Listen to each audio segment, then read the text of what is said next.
بسم الآب والابن والروح القدس الإله الواحد أمين. نختم بشهوة اسمها شهوة الحكمة.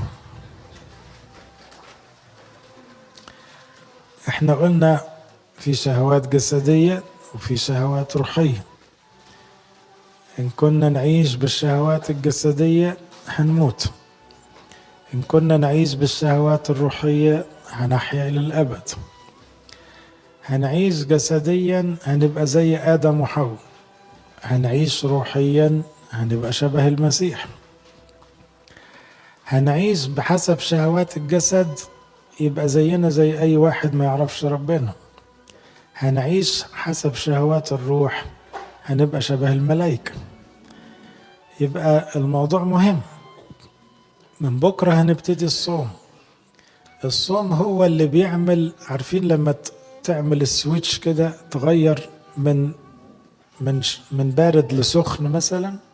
اهو الصيام كده، لو عندك تكييف ولا عندك فرن ولا عندك اي حاجة بتحرك كده الزرار من البارد للسخن. كلنا والحمد لله ايه، باردين متلجين.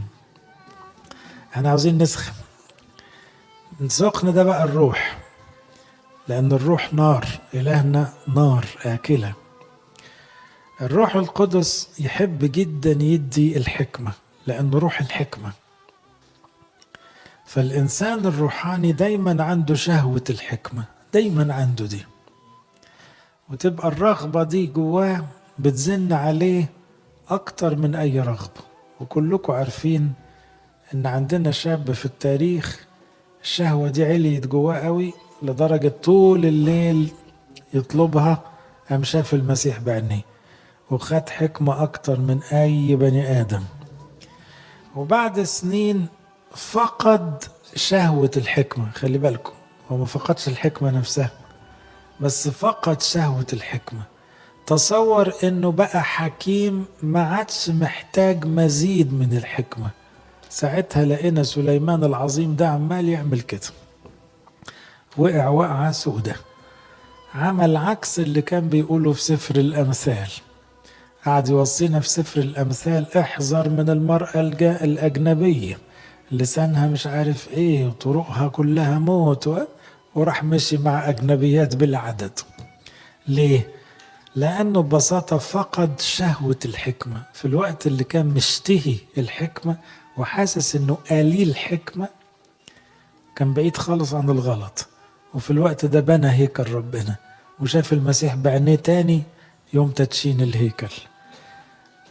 لكن بعد كده لقيناه وقع جامد قوي، ولما بقى اتذل في الخطية وبخر للأوثان، يعني رجع لعقله وتاب واشتهى الحكمة، فكتب سفر الجامعة في آخر حياته يعترف بخطيته ويقول: باطل الأباطيل الكل باطل.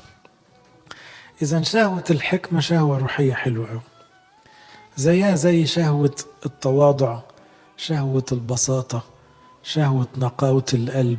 كل فضيلة تحسب شهوة. زي ما الرذائل شهوات، في واحد بيشتهي الزنا، مش كده؟ في واحد بيشتهي الانتقام، مش دي بتبقى شهوة ساعات؟ انت بقى عندك النوع التاني العكس، انت بتشتهي تتحصل على صفة من صفات المسيح، ومن أهم صفات ربنا له المجد الحكم. أبدأ بالآية المشهورة اللي بتقول إيه: لا تكونوا حكماء عند أنفسكم. وشبهها في أشعياء 1 يقول: ويل للحكماء في أعين أنفسهم. كل لحظة يا أحبائي الواحد فينا يظن في نفسه إنه فاهم وعارف وحكيم، دي لحظة ضياع، دي لحظة ويل، دي لحظة خطر. لكن كل لحظة الواحد حاسس إنه قليل الحيلة ومش عارف يعمل إيه، وبيقول له: اديني يا رب حكمة، دي لحظة جميلة، دي لحظة مجيدة، لأن هي دي اللي إيه هتقعد لك في حساب السماء. لا تكونوا حكماء عند أنفسكم، معناها بداية الحكمة أن تكفر بنفسك.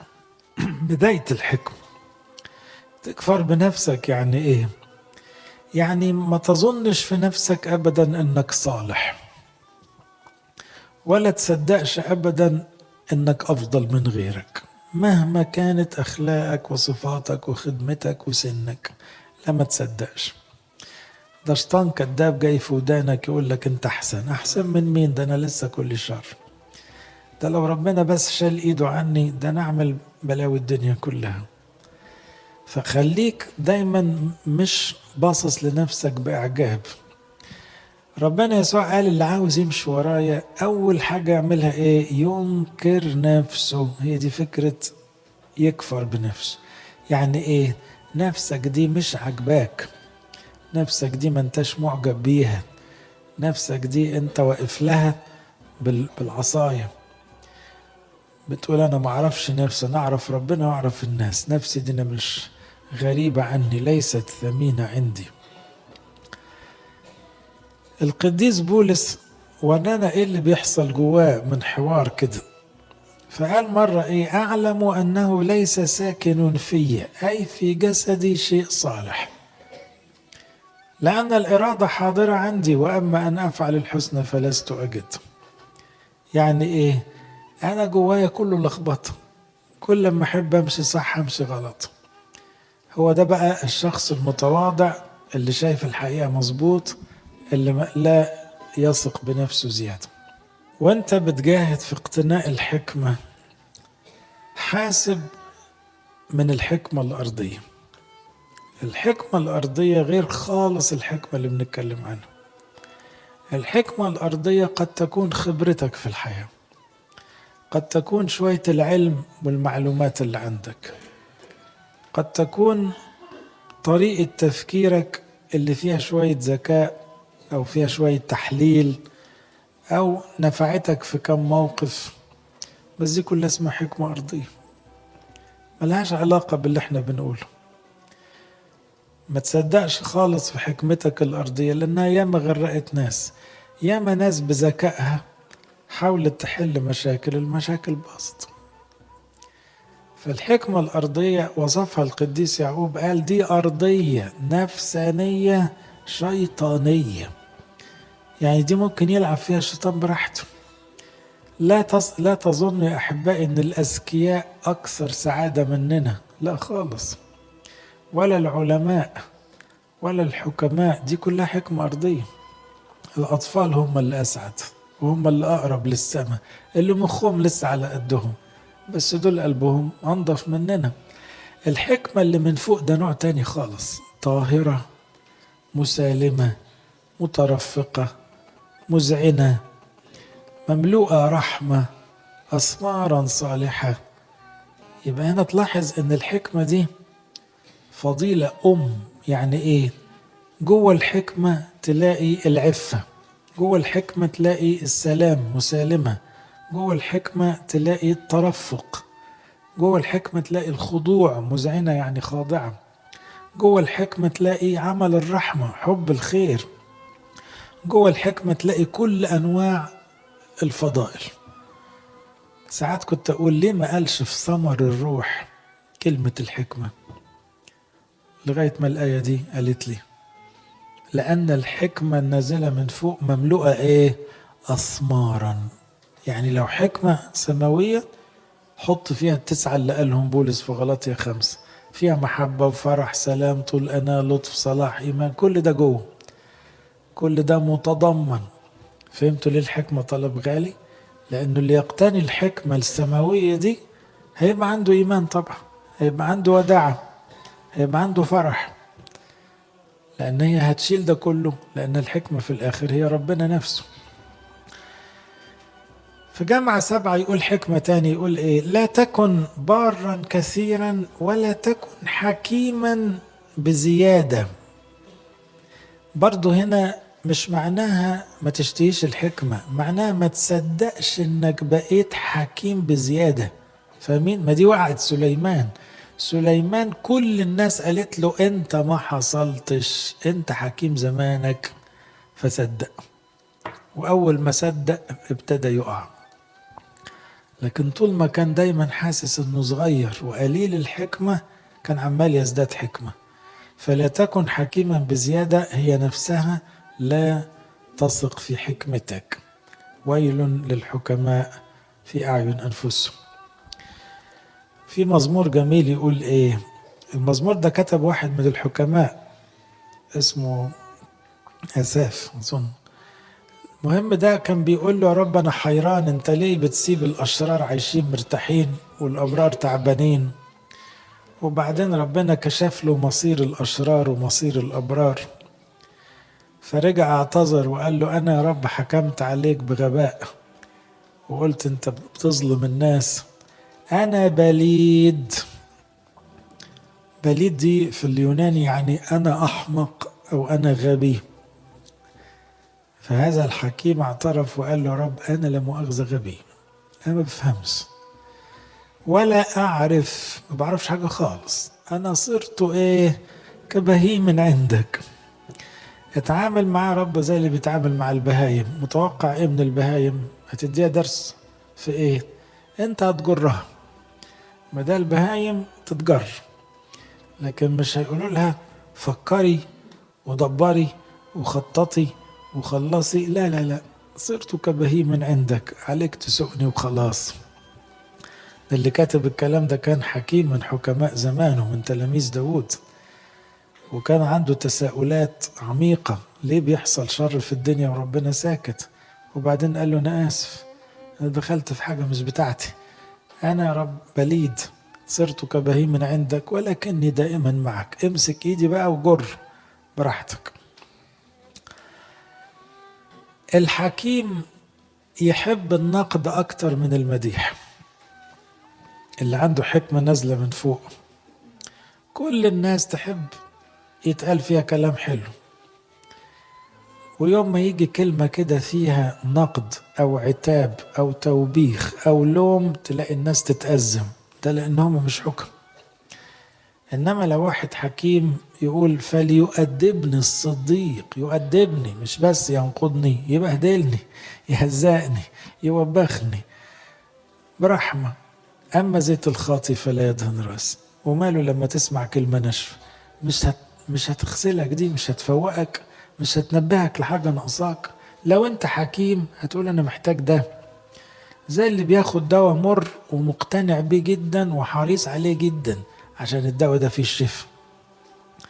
فاللي عنده حكمة حقيقية بيبقى حريص على النقد، ما يتضايقش أبدا، بالعكس ما يديش ودنه للي عمال يغني عليه ويمدحه، لكن يفتح ودنه كويس قوي للي يقول له أنا زعلان منك أو يقول له أنت غلطان. ده يفتح له ودنه كويس قوي. ليه؟ ليكون فعلا هيشاور له على غلطة مهمة. المديح خطر لأنه ممكن يضيع الإنسان بنفخة كذاب، لكن النقد ديته إيه؟ يوجعك شوية بس هينبهك، فيبقى بالتالي نتيجته جميلة جدا. يعني خلي بالكم، المديح يبسطك ثانية ويعورك سنة، النقد يوجعك ثانية ويفيدك سنة. فهمتوا الفكرة؟ تحب النقد ولا تحب المديح؟ المديح يجوز في حتة تشجيع تكون محتاجها، لكن النقد فيه توجيه. يبقى المديح فيه تشجيع برضو بنحتاجه، كلنا عندنا صغر نفس، لكن النقد فيه توجيه، والتوجيه ساعات مفعوله يدوم. الحكمة أيضا عشان تقتنيها تحتاج لا تكف عن طلب. فيقولوا طريق الحكمة هو طريق الصلاة الدائمة. يعني عاوز توصل للحكمة اتعود تصلي كتير إلى أن تصل إنك لا تتوقف عن الصلاة. إن كان أحد تعوزه حكمة فليطلب من الله الذي يعطي الجميع بسخاء ولا يعير فسيعطى له. هيديله ربنا، بس هيديله إيه؟ هيديله لما يلح. والحكمة دي حاجة قليلة؟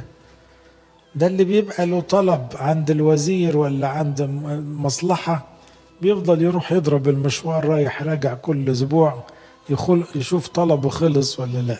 طب انت طالب حكمة سماوية، دي عاوزة كام سنة طلب دي؟ وكام يوم وكام ساعة صراخ: يا رب اديني حكمة، أنا غبي. يا رب أنا ناقصني فهم، أنا مش عارف يميني من شمالي، أنا مسؤول والمسؤولية تقيلة عليا. يبقى طلب الحكمة يحتاج دايما معاه لجاجة، صلاة دائمة، إلحاح.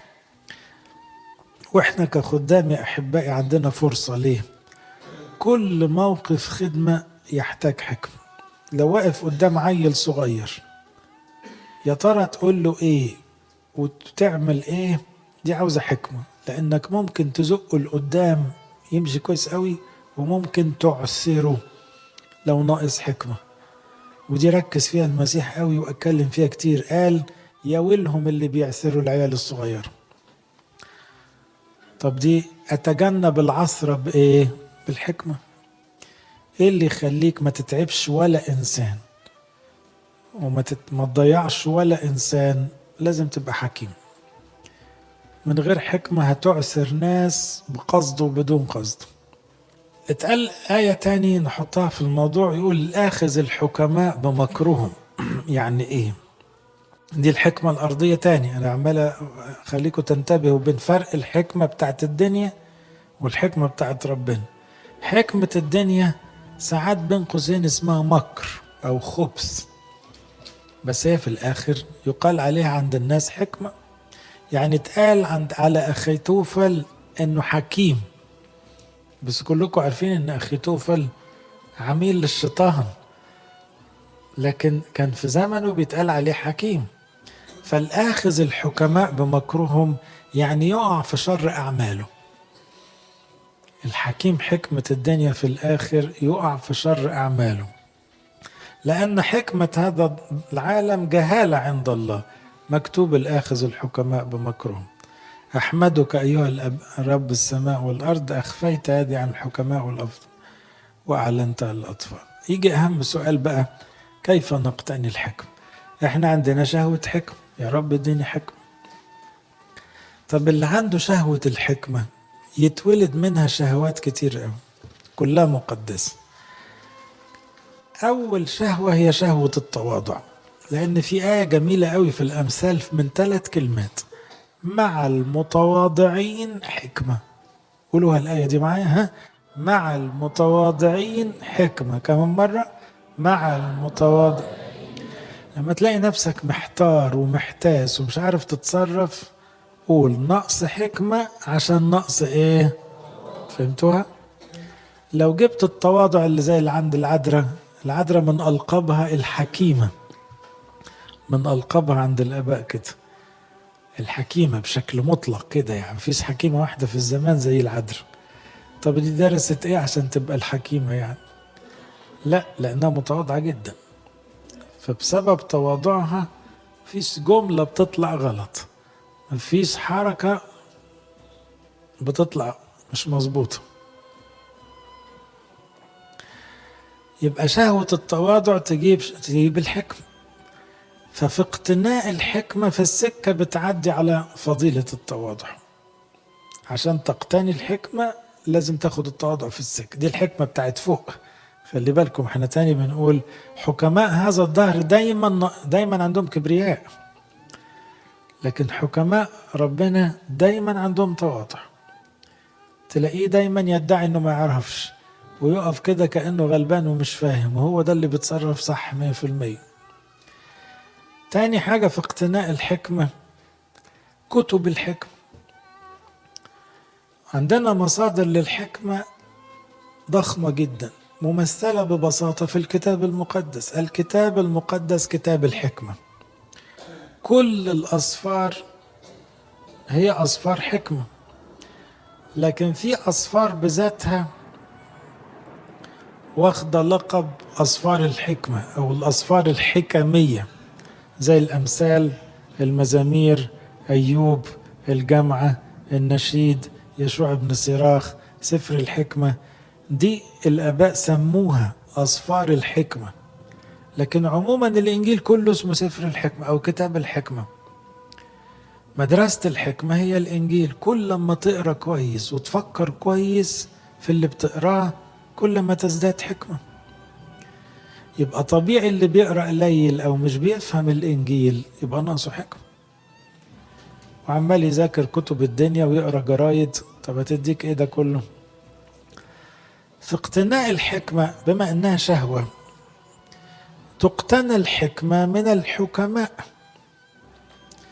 وزي ما حفظتوا مع المتواضعين حكمة، حفظكم آية تانية جميلة تقول إيه؟ المساير الحكماء يصير حكيما. سهلة؟ المساير الحكماء يصير حكيما. المساير يعني اللي يسير معاهم. يلا قولوها تاني، المساير الحكماء. تلاميذ المسيح ما كانوش حكماء، بس عاشوا مع المسيح 2-3 فبقوا أعظم حكمة من كل الموجودين على الأرض. ليه؟ عايشين مع الحكيم كله، مع ربنا له المجد. طب أنت لما تعيش مع ناس حكماء، حكماء حكمة روحية، مش حكماء الدهر الذين يبطلون، لا، مع قديسين، مع أباء روحيين، مع خدام أفاضل مليانين نعمة، يا بختك. ده اللي يلاقي واحد حكيم يلزق له. ليه؟ لأنه هياخد منه حكمة. فيبقى دي التلمذة بقى. اللي عنده شهوة حكمة يبقى حريص يتلمذ، يلاقي كده عظة يقول عاوز أسمع العظة دي وفضي نفسي، ويقعد يكتب ومتحمس. ليه؟ يزداد حكمة. يلاقي كتاب، يا أنا هفضي له وقت، ده لازم أقراه. طب أنت قريت كتير؟ لا لا، أنا مش عارف، الكلام ده جديد علي، لازم أقراه. عمال يقتني حكمة. في اقتناء الحكمة أحبائي كمان، الحكمة تتبخر مع الخطية، يعني الخطية ضد الحكمة، وبالتالي الحكمة ترجع بإيه؟ بالتوبة. يعني من كان حكيما في بيت سمعان الفريس، سمعان المثقف العلامة ولا المرأة الخاطئة؟ طبيعي الست الخاطئة طلعت أوعى من سمعان. سمعان ضيع لقاءه مع المسيح وما استفادش، هي خدت غفران وخدت سلام، طلعت أحكم منه 100 مرة لأنها في موقف توبة. فالتائب حكيم. مين اللي أحكم، الفريسي ولا العشار؟ طبعا العشار. مين اللي أحكم، الغني ولا لعازر؟ طبعا لعازر. فهمتوا الفكرة؟ لكن قدام الناس الغني أحكم. يبقى الواحد طول ما هو بيتوب يبقى بيقتني حكمة. عشان كده احنا داخلين على التوبة. افتكر وانت بتقول اي ارنوفي، اخطأت يا رب يسوع اغفر لي، ليس عبد بلا خطية ولا سيد بلا غفران. انت بالتوبة بتكسب حاجة اسمها كنز الحكمة، لؤلؤة غالية جدا هتاخدها بالتوبة. مين الأحكم، الابن الضال ولا الابن الأكبر؟ الضال أحكم، بنسميه الابن الشاطر. يبقى واضح ان التوبة تحولك إلى الحكمة. في اقتناء الحكمة، من علامات الحكمة بقى، امتى تحس ان ربنا فعلا اداك حكمة؟ ولو حسيت هتفضل محتاجها اكتر، خلي بالكم. لكن كلما ازددت حكمة كلما طلبت مشيئة الله بإلحاح. يعني ايه؟ بولس كان فاكر نفسه حكيم وماشي بدماغه، فاكر نفسه بيفهم، لغاية ما المسيح ظهر له وطلعه ما بيفهمش. أم بدأ الحكمة بكلمة إيه؟ يا رب ماذا تريد أن أفعل؟ أنا خلاص مش همشي ورا دماغي تاني، أنا عاوز مشيئتك مش مشيئتي. أنا بدماغي مفروض أعمل 1 2 3، أنا بقى هشطب على دماغي دي وأقول لك قول لي أنت عاوز نعمل إيه. عكس رأيي ما عنديش مشكلة، رأيي أنا كده، اقتناعي أنا كده، حساباتي أنا كده، لكن أنا مش مهم، أنا عاوز رأيك. فإذا أول بادرة إنك بدأت تدخل سكمة الحكمة الإلهية إنك تلغي مشيئتك وتطلب مشيئة الله. ودي اللي بنقولها في أبانا الذي، بس بنقولها كده وخلاص، لتكن إيه؟ مشيئتك، اللي هي معناها لتكن لا مشيئتي بل مشيئتك، معناها كده. من علامات الحكمة الهدوء والتروي. كل ما كنت منفعل وغضبان تبقى انت بعيد عن الحكمة خالص. كل ما كنت يعني محموق كده يبقى انت مش هتعرف تفكر. ربنا الحكمة دي عاوزة هدوء، لأن ربنا يحب يتكلم في الهدوء، وربنا بطبعه هادي، فالهدوء يسكن خطايا عظيمة. فالإنسان الحكيم يتسم بالهدوء. الهدوء مش معناها البطء أو البلادة، لا لا، ده ممكن واحد يبقى نشيط جدا بس هادي من جوه، وممكن واحد يبقى قاعد ساكت وجوه فوران غليان. فأنا مش بتكلم عن المنظر، لكن هنا سمة من سمات الحكمة الروحية إن لازم بيكون معاها درجة هدوء وسلام وتروي. أنا مرة أحكي لكم حاجة، رحت لسيدنا البابا شنودة في آخر أيامه، خدت ميعاد كده إيه محدش يعرفه، كان يعني قبل سفره السما بسنة أو وقلت استفرد بيه، عندي حتة كده عاوز أخد فيها رأيه، وكان في حاجة شغلاني وعمال أزن عليه، وهو كان أب مثالي يعني، وأنا لح، وهو بمنتهى الهدوء يقول لي حاضر هشوف، حاضر، طب نصلي، طب نديها وقتها. وأنا زن زي العيال مش راضي أبطل، وبزن على حاجة معينة، فقال لي أنا واثق في رأيك، بس برضو نخليها شوي. لما سافر السماء اكتشفت انه كتر خيرك انك ما خدتش على كلامي. اذن الحكمة كانت، بالرغم انه بيحبني، انه ممكن يقول لي او كان يقول لي اي حاجة ماشي من غير ما دي ما كانش راضي يوافقني فيها، وانا بزن، لكن طلعت حكمة، لانه الايام كشفت لي اللي انا كنت بطلبه ده ما كانش لصالح الخدمة. بس هنا كان بهدوء ويسمع، حتى لو بقول كلام فارغ يسمع ويصلي في سر وهو بيسمع لآخر حياته، وكأنه بعد الخبرة دي كلها لسه محتاج يسمع صوت ربنا في كل صغيرة وكبيرة. طب يا سيدنا ده انت عندك خبرة مش عند حد يمكن في التاريخ كله في قيادة الكنيسة. يبقى دايما في حالة صلاة وحالة هدوء، طالما بيسمع أي موضوع بيسمع وهو بيصلي في سر، عشان ربنا يقول له تمشي ولا ما تمشيش.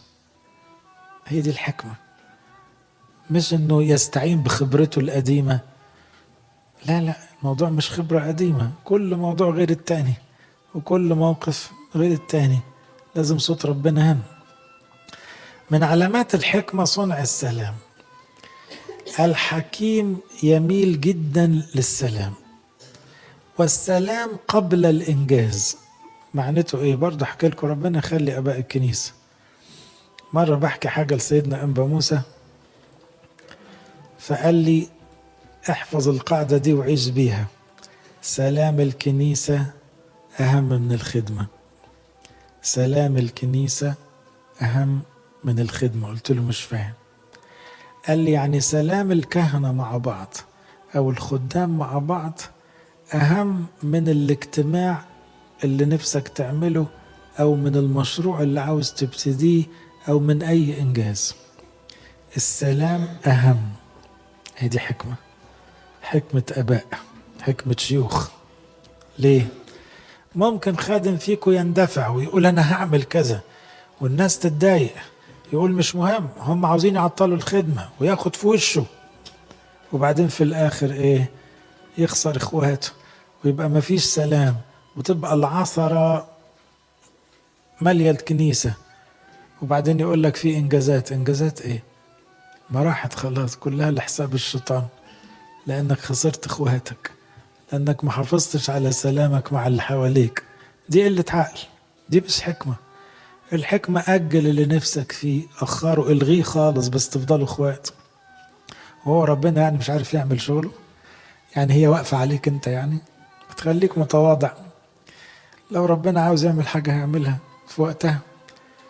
لكن الحكمة ازاي تستخدم الفرامل وتفرمل نفسك في وقت مناسب وتقول لا، اخواتي لهم علي حق، ما اخسرهمش، دول ابائي او دول اساتذتي، دول خدام زمايلي، لا دول اهم مني. المتواضع دايما شايفهم احسن منه واهم منه.